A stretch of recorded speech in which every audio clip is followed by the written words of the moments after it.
Ngayong araw ay pahinga muna ako sa lahat ng gawain dito sa aking farm dahil kami may pupuntahan. Pupunta kami kay Papa. Ngayon kasi ay kanyang kaarawan, kaya kaming pamilya ay sama-sama na pupunta sa kanya. Mahigit na kasing isang taong wala si Papa, pero buwan-buwan kami pumupunta sa kanya.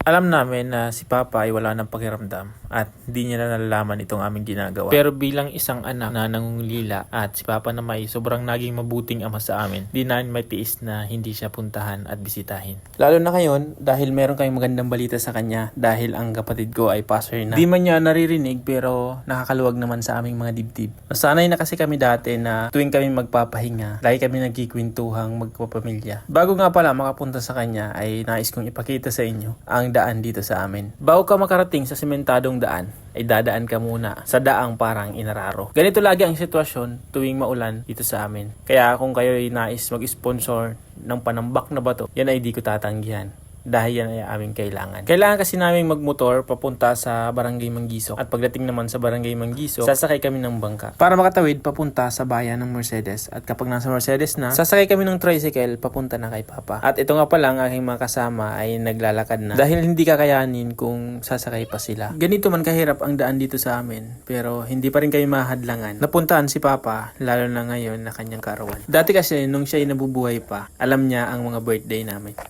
At siya gigising ng umaga para siya ang unang bumati sa amin.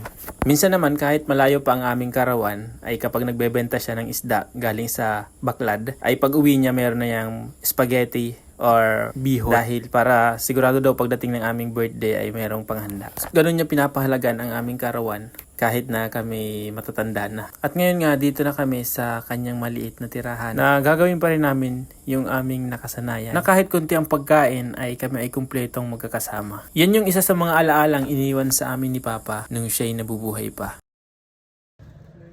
Papa, patamaon po yan. Dakulan na pong merienda po dyan.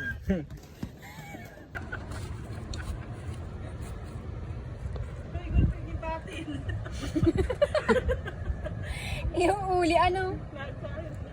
Di ka nagbalon sa ako.